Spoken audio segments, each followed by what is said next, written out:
Selamat siang Pak Yunatan. Perkenalkan saya Johan Julius Rumahargo dengan NIM 23K10053 dan teman saya.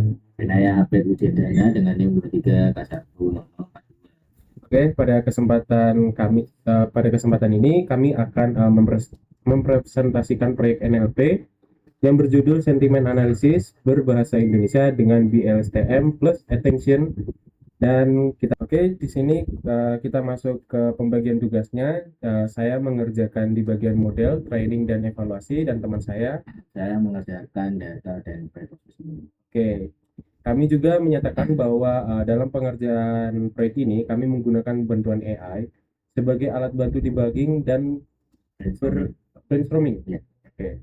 Namun seluruh implementasi, keputusan arsitektur dan analisis evaluasi kami pahami dan kami kerjakan sendiri.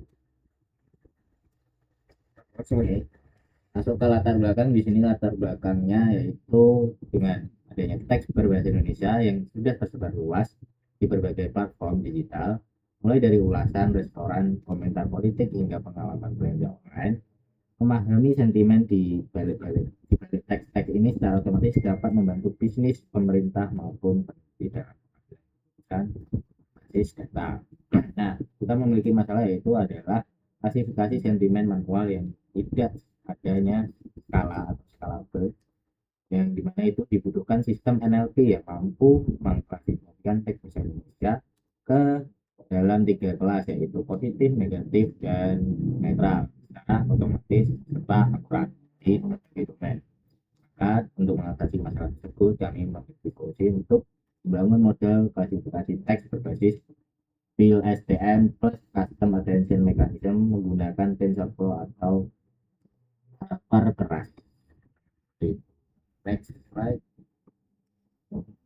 Oke, selanjutnya kita masuk di slide pemrosesan teks dan representasi pengetahuan. Di sini datasetnya kami menggunakan datasetnya itu formatnya TSV dengan 3 split, yaitu train, validation, dan test. Nah, selanjutnya kontennya itu teks bahasa Indonesia, multi domain. Nah, di dalamnya itu ada review kuliner, opini politik, dan belajar online. Nah, distribusi label ini tuh ada positifnya itu sekitar 58,3%, negatifnya 31,2%, dan netralnya sekitar 10,4%. Jadi imbalance. Jadi kelas neutral itu yang paling sedikit. Nah, rata-ratanya itu panjang teksnya 32 kata. Nah, selanjutnya ada penjelasan preprocessing. Untuk preprocessing sendiri, kami membuat fungsi bernama preprocess text yang bekerja secara berurutan. Pertama, seluruh teks diubah ke huruf kecil menggunakan text lower agar kata seperti enak, enak yang besar menjadi enak kecil semua. Nah, diperlakukan sama oleh model kedua. Kedua, di sini ada URL, mention, hashtag, dan angka itu dihapus menggunakan regex karena tidak membawa makna sentimen. Lalu selanjutnya ketiga, tanda baca dihapus. Lalu keempat, kami melakukan tokenisasi manual lalu memfilter stop words seperti dan, yang, dan di. Nah, terakhir kami terapkan stemming menggunakan library sastrawi yang memang dirancang khusus untuk bahasa Indonesia. Contohnya kata memakan dikembalikan ke untuk dasar makan. Selanjutnya,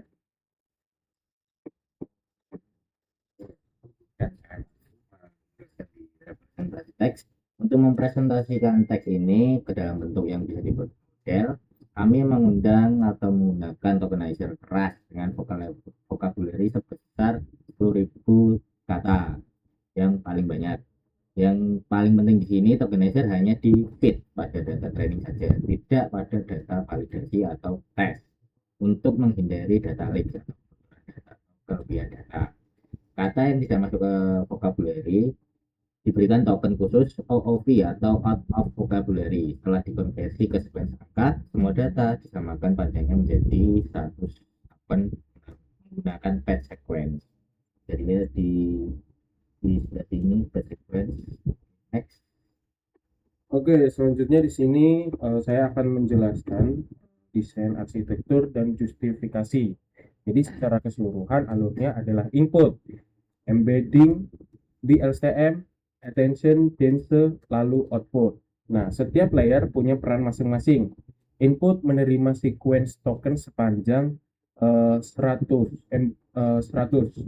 Embedding layer mengubah setiap token menjadi vektor 128 dimensi yang dilatih bersama model BLSTM dengan 64 unit.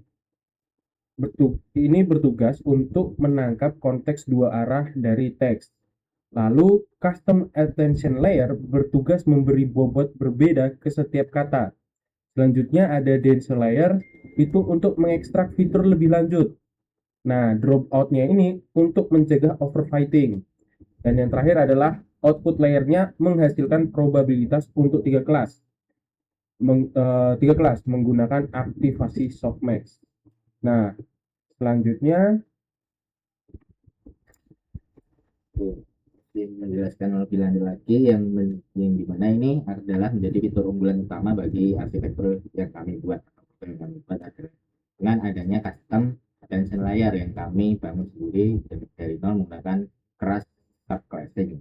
Cara kerjanya ada 3 tahapan. Yang pertama itu di method build. Kami mendefinisikan 2 parameter yang bisa dipelajari selama training, yaitu weight matrix W dan bias B. Lalu kedua, di method call, setiap hidden state output BLSTM dihitung dengan alignment score-nya menggunakan fungsi add dari perkalian input dengan W ditambah B. Skor ini kemudian dinormalisasikan menggunakan softmax sehingga menghasilkan bobot apa yang totalnya sama dengan 1. Ketiga, konteks vektor dihitung sebagai weight sum dari seluruh hidden state, yaitu penjumlahan setiap kata dari hidden state dikalikan dengan bobot alfanya. Artinya, kata yang mendapat bobot alfa tertinggi adalah kata yang paling dianggap penting oleh model dalam menentukan sentimen, misalnya seperti kata kecewa, rusak, atau luar biasa. Seperti itu. Nah, selanjutnya di sini ada desain arsitektur justifikasi. Nah, ini adalah kode lengkap untuk membangun model.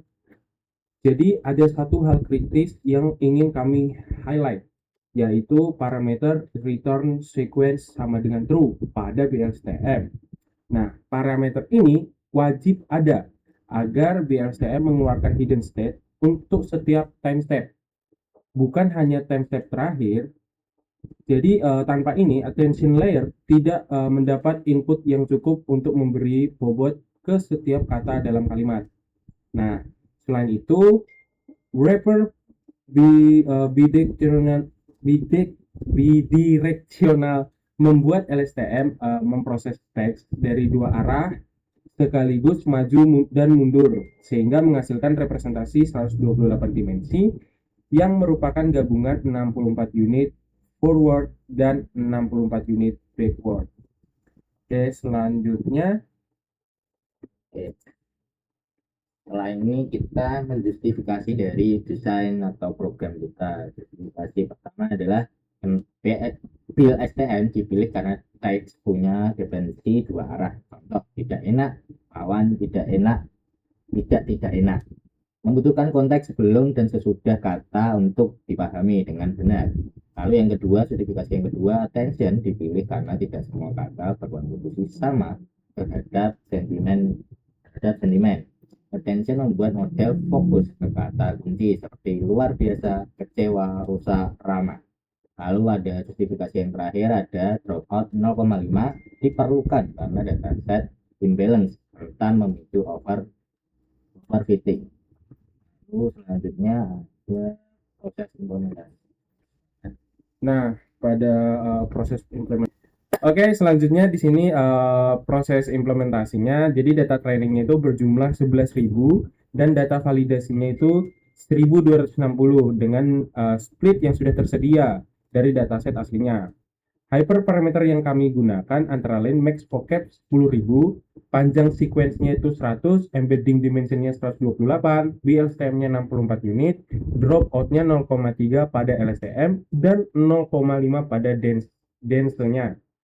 Nah, ada juga optimizer Adam, loss kategori, cross entropy, batch-nya, stage-nya 64 dan maksimum 15 epoch. Untuk mencegah overfitting, kami menggunakan early stopping. Konfigurasinya adalah monitor fallows pasien 3 dan restore base weight. Maksudnya itu restore base weight-nya itu true, yang artinya jika fallows tidak membaik selama 3 epoch berturut-turut, training otomatis berhenti dan bobot model dikembalikan ke kondisi yang terbaik yang pernah dicapai, bukan bobot di epoch terakhir. Selanjutnya masuk ke evaluasi metrik atau dan interpretasi.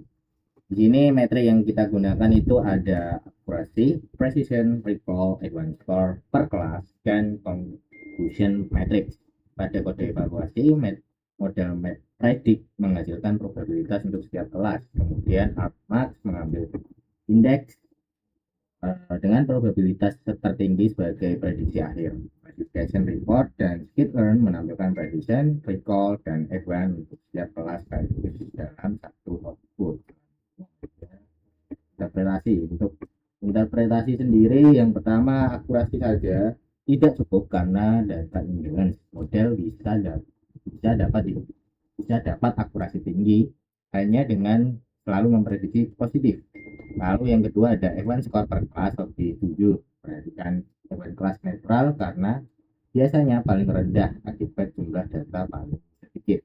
Lalu yang ketiga ada confusion matrix, menunjukkan berapa banyak netral salah diprediksi sebagai positif atau negatif. Lalu untuk interpretasi yang terakhir, jika fall loss naik sementara trend loss terus turun, model akan mengalami overfitting. kalau kita coba dulu tuh.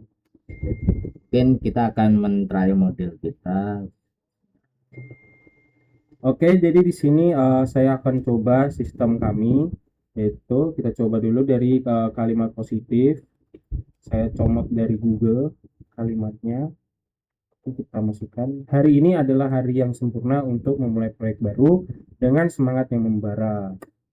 Nah, lalu teksnya sudah bersih, yaitu sempurna, proyek, semangat, dan bara. Di sini prediksinya positif dengan nilai 86,72%. Selanjutnya di kalimat negatifnya,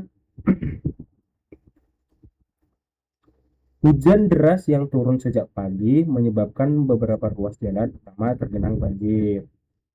Nah, ini teks bersihnya karena tidak ada dan, di, yang kata-kata imbuhan seperti itu. Nah, di sini sudah ada prediksinya negatif dengan confidence-nya nilainya sangat tinggi. Selanjutnya ada kalimat netral. Di sini kalimat netralnya adalah kereta tujuan Semarang dijadwalkan berangkat dari stasiun pada pukul 15.30 WIB. Nah, di sini ya, kita lihat dengan nilai 71,74%. Ya, seperti itu dari prakteknya atau demo. Selanjutnya masuk ke dalam kesimpulannya.